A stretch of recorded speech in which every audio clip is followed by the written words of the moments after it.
Sejumlah informasi dari berbagai daerah di Provinsi Banten kami sajikan dalam Berita Banten yang dipersembahkan oleh PRSSNI Banten dan disiarkan serentak oleh seluruh radio anggota di 8 kabupaten kota di Provinsi Banten.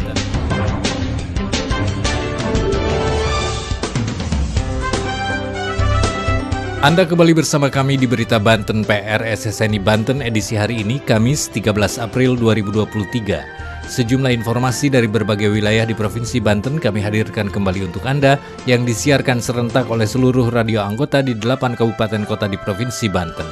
Dan inilah sejumlah informasi utamanya.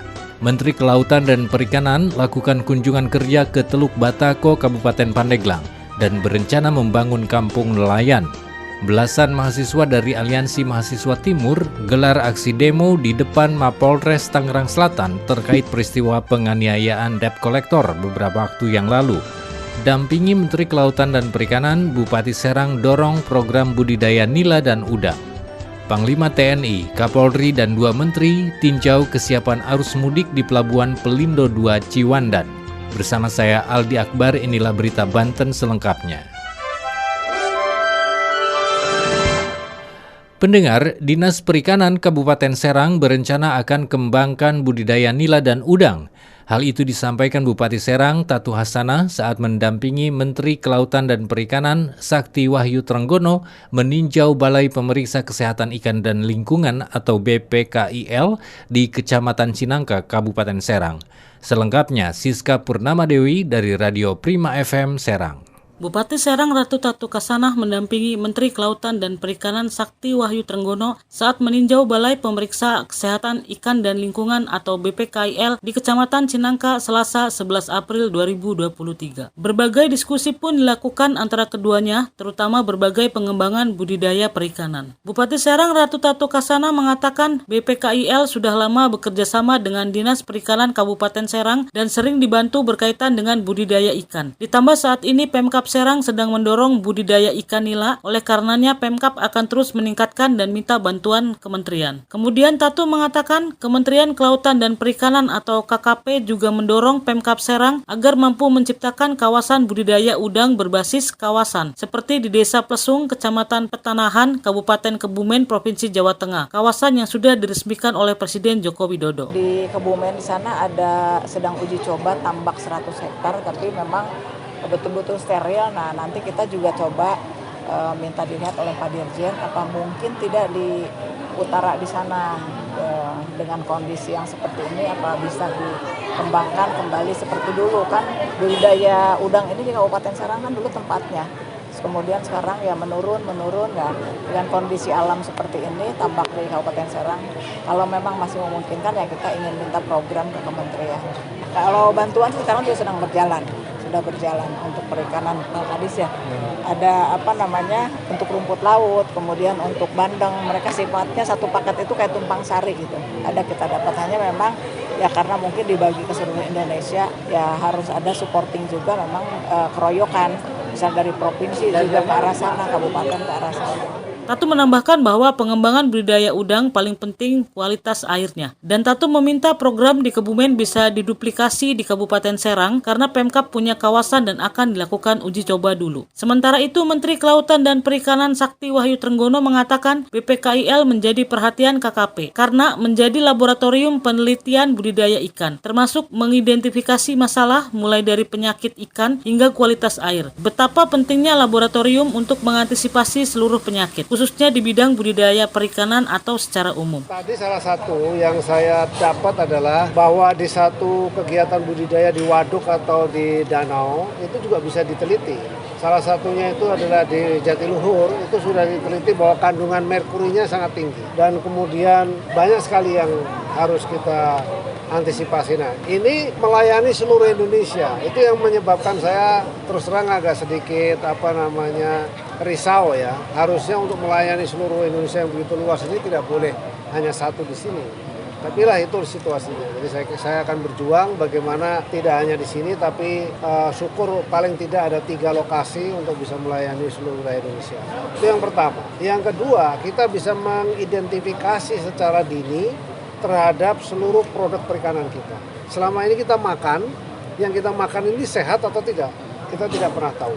Nah ini salah satunya yang menjadi tujuan. Menteri Kelautan dan Perikanan Sakti Wahyu Trenggono juga mengatakan akan terus berjuang minimal mempunyai 3 laboratorium. Saya Siska Purnadewi melaporkan dari Radio Prima FM untuk Berita Banten. Pendengar, belasan mahasiswa yang tergabung dalam Aliansi Mahasiswa Timur menggelar aksi unjuk rasa di Mapolres Tangerang Selatan terkait insiden penganiayaan terhadap seorang debt kolektor beberapa waktu yang lalu. Aksi dilakukan karena mereka menganggap kepolisian lamban dalam penanganan kasus penganiayaan disertai ujaran rasisme tersebut. Berikut laporan Bunga Alisa dari Benz Radio Tangerang Selatan. Belasan mahasiswa yang tergabung dalam Aliansi Mahasiswa Timur menggelar demonstrasi di Mapolres Tangsel pada hari Selasa 11 April 2023. Aksi demo tersebut merupakan salah satu rentetan dari peristiwa penganiayaan seorang debt kolektor di Rawabuntu, Serpong beberapa hari yang lalu. Korlap Aliansi Mahasiswa Timur, Nicholas Syahril mengatakan, aksi tersebut digelar lantaran Polres Tangsel dianggap lamban dalam menangani peristiwa penganiayaan debt kolektor yang diwarnai aksi rasisme oleh pelaku. Menurut Nicholas, dalam video rekaman aksi pengeroyokan tersebut, pelaku penganiayaan melontarkan kalimat-kalimat rasis, sehingga hal tersebut bisa menimbulkan ujaran kebencian terhadap ras berbeda jika tidak ditindak tegas. Tak hanya itu, Nicholas mengatakan ada upaya penggembosan massa aksi untuk mengikuti demo tersebut. Dia mengaku sudah melakukan konsolidasi sejak 3 hari yang lalu untuk melakukan aksi tersebut. Tetapi hingga waktu pelaksanaannya, massa aksi tiba-tiba menghilang. Diketahui kasus pengeroyokan debt kolektor ini kini ditangani oleh Polda Metro Jaya. Aparat kepolisian berhasil mengamankan 8 orang yang diduga terlibat dalam peristiwa ini. Saya Bunga dari Benz Radio 106,2 FM melaporkan untuk Berita Banten. Berita Banten. Anda masih bersama kami di Berita Banten PR SSNI Banten. Pendengar, Menteri Kelautan dan Perikanan Sakti Wahyu Trenggono berencana membangun kampung nelayan di Pelabuhan Labuan untuk meningkatkan potensi dan pertumbuhan ekonomi para nelayan. Hal itu disampaikan Menteri Kelautan dan Perikanan saat melakukan kunjungan kerja di Teluk Batako, Kabupaten Pandeglang. Berikut laporan Jang Tripang dari Radio Ujung Kulon FM Pandeglang. Menteri Kelautan dan Perikanan Sakti Wahyu Trenggono berkeinginan memperbaiki sarana dan prasarana Pelabuhan Labuan, Kabupaten Pandeglang. Pernyataan itu disampaikan Menteri Kelautan dan Perikanan Sakti Wahyu Trenggono saat melakukan kunjungan kerja ke Pantai Teluk Batako, Labuan, Kabupaten Pandeglang pada hari Selasa 11 April 2023. Trenggono mengatakan, menurut keterangan dari Kepala Dinas, jumlah nelayan yang ada di Pelabuhan Labuan jumlahnya sekitar 2.000-an. Ia pun akan segera menurunkan Dirjen Perikanan Tangkap atau KKP ke lokasi. Ia mengatakan bahwa pihaknya akan membangun kampung nelayan untuk meningkatkan potensi serta meningkatkan pertumbuhan ekonomi bagi para nelayan yang ada di Pelabuhan Labuan. Dibangunnya kampung nelayan ini bertujuan untuk memudahkan akses para nelayan ketika melaut, serta mendorong meningkatkan perekonomiannya.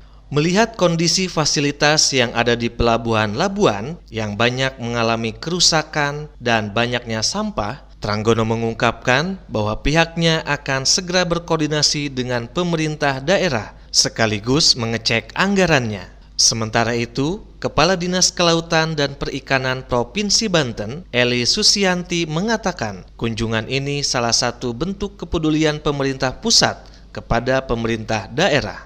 Kemudian, kaitan dengan kondisi aset tidak layak juga sudah disampaikan kepada Menteri, tentunya akan meminta bantuan kepada pemerintah pusat. Demikian Jang Tripang dari Ujung Kulon FM melaporkan untuk Berita Banten. Pendengar, Panglima TNI, Kapolri, dan 2 menteri tinjau kesiapan arus mudik di Pelabuhan Pelindo 2 Ciwandan, Kota Cilegon. Dalam kunjungannya tersebut, mereka mengecek kesiapan Pelabuhan Pelindo 2 Ciwandan dalam melayani pemudik, mulai dari loket tiket dan proses tiketing, serta kelayakan kapal dalam mengangkut penumpang. Berikut laporan Ana Silvana dari Radio One Indonesia Cilegon. Panglima TNI Laksamada TNI Yudo Margono dan Kapolri Jenderal Pol Sigit Prabowo serta 2 menteri, yakni Menteri Koordinator Bidang Kebudayaan Menko PMK Muhadjir Effendi dan Menteri Perhubungan Menhub Budi Karya Sumadi meninjau kesiapan arus mudik di Pelabuhan Pelindo II Ciwandan Senin 10 April 2023.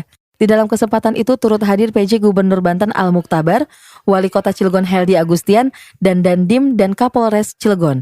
Dalam kunjungannya tersebut, mereka mengecek kesiapan Pelabuhan Pelindo II Ciwandan dalam melayani pemudik, mulai dari loket tiket dan proses tiketing dan kelayakan kapal dalam mengangkut penumpang. Sekian berita kali ini, saya Ana Silvana dari Radio One melaporkan untuk Berita Banten. Demikian sejumlah informasi yang telah kami sajikan untuk Berita Banten kali ini. Saya Aldi Akbar, sampai jumpa.